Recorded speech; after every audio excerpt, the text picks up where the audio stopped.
Mañana en Canarias. Estás escuchando Más de Uno en Onda Cero. Dirección de sonido, Fran Montes. Coordinación, Rubén Bartolomé. Producción, Mamen Rodríguez Sastre. Dirige Carlos Alsina.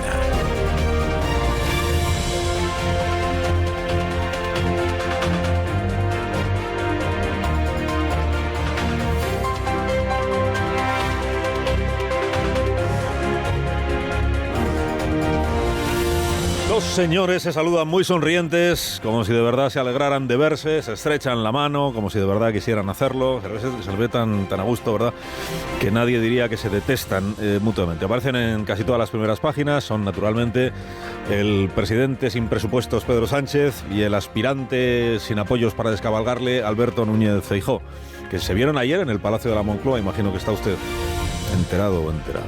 Solo el diario El Mundo ha buscado entre las fotos de ayer una en la que a Feijóo se le vea sin sonrisa, sin sonreír. Y esta es la que han publicado en primera página, porque la imagen es un editorial. Y de hecho el editorial del diario El Mundo lo que dice es que Feijóo acertó al plantear ayer una exigencia elemental a Sánchez, que es que no se deje al margen al Congreso de los Diputados, y que el presidente balbuceó vaguedades en su comparecencia y dio largas al Parlamento.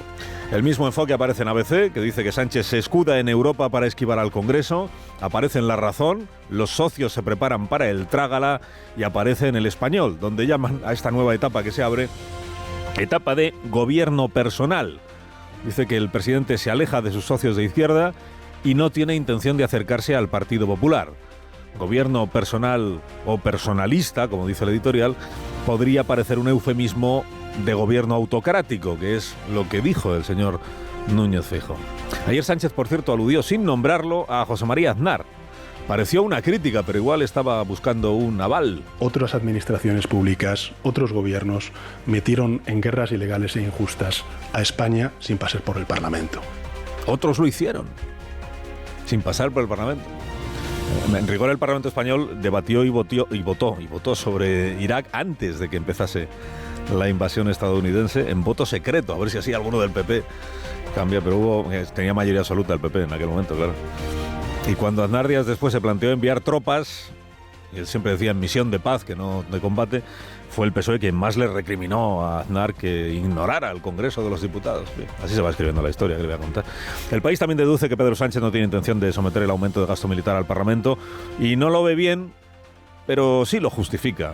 De este modo, que leo en editorial, dice: la mayoría de sus socios no lo apoya, y el PP lo utiliza para desgastar al gobierno y mostrar su soledad.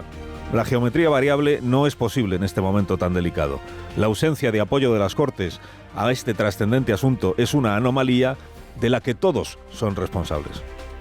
O sea, la culpa mancomunada, digamos, como la deuda, ¿no?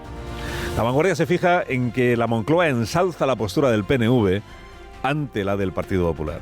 Y hace lo mismo, La Vanguardia ensalza la postura del PNV en su editorial, dice: compagina el ideario nacionalista con el sentido de Estado.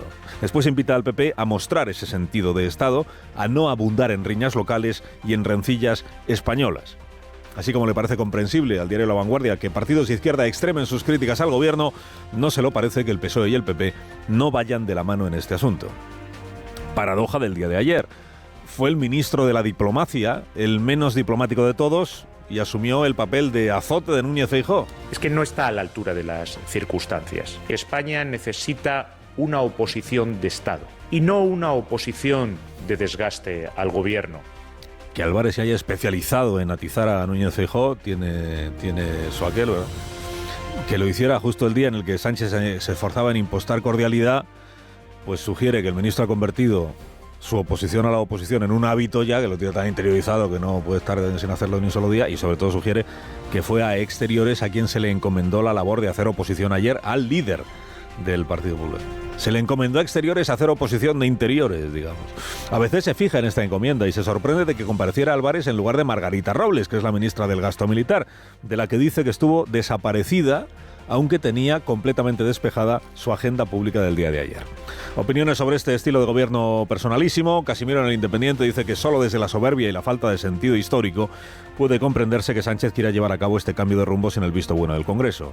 Ignacio Varela en El Confidencial. Nuestro primer ministro tiene ínfulas de jefe de Estado. Se ha sacado de la manga una ronda de consultas y una comparecencia posterior gaseosa.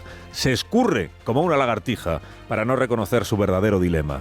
No puede presentar presupuestos al Congreso porque se los tumbarían y no puede convocar elecciones porque las perdería. Otros asuntos. Caso Sánchez Pérez Castejón, el músico, muy destacado hoy en El Mundo y en el ABC. El correo que prueba que 2 directores de conservatorios sabían que el puesto recién creado iba a ser para David Sánchez Pérez Castejón antes de que el proceso de selección arrancara. Se creó el puesto para la persona, es la conclusión a la que de momento ha llegado la jueza. Hoy, por cierto, no veo que diarios que el miércoles decían a cuenta de la riada «lo dice una jueza», digan nada sobre lo que dice esta otra jueza, que también dice cosas. La jueza. Apenas le dedican unas líneas a este asunto el diario La Vanguardia, apenas una columna en el diario El País. En ambos casos no se menciona el correo de los conservatorios, sino el hecho de que David Sánchez buscara piso para varios meses antes de hacer la entrevista de trabajo, que es otra novedad también de la jornada de ayer. Se cumplen 5 años del primer estado de alarma, de la pandemia. La Razón le dedica hoy su editorial a la gestión del gobierno central. 135.000 fallecidos, 14 millones de contagios, una gestión errática, un mando único al antojo del presidente y la sensación de que aquella pésima gestión le salió gratis. En El País llevan a portada la presión de Ayuso a Televisión Española para que emitiera un vídeo de 10 minutos que venía a ser la réplica a un documental difundido por la televisión pública sobre lo que ocurrió en las residencias de mayores.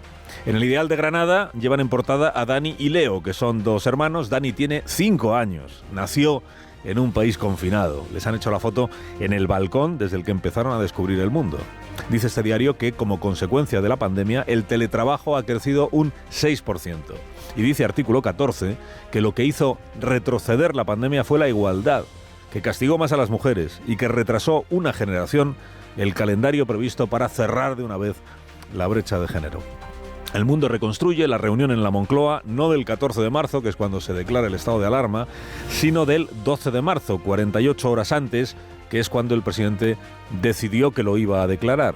5 personas fueron convocadas en la tarde-noche del día 12 por el presidente a su despacho. Fueron Carmen Calvo, Salvador Illa, Juan Carlos Campo, que era el ministro de Justicia, Iván Redondo y Félix Bolaños. Solo uno de ellos queda en el entorno de Sánchez, por cierto, que es Bolaños. Esas 5 personas. Para entonces 2 ministras habían dado positivo por coronavirus. Pablo Iglesias estaba guardando cuarentena. El presidente llega a esa reunión con la decisión tomada de declarar el estado de alarma, pero pide criterio a los demás y hay unanimidad respecto de que hay que confinar. Y es ahí donde se convoca Consejo de Ministros para el sábado. Y ese Consejo de Ministros, como dice esta crónica también, fue el consejo más tenso, porque todos los ministros querían hablar y lo que más se debatía eran las actividades esenciales, o sea, cuáles quedaban exentas de los límites a los desplazamientos. Cada ministro velaba por lo suyo y para alguno todo era esencial. 15 días después llegaría el confinamiento total, la suspensión de toda actividad laboral no esencial. Y cuenta esta información que esa decisión se tomó a raíz de una exposición que hizo Miguel Hernán, epidemiólogo, en el Palacio de la Moncloa. Dice uno de los asistentes, nos dejó impactados aquella charla, los muertos eran cada vez más y había que parar del todo el país. Ya no nos acordamos seguramente, pero a aquello se le llamó la hibernación.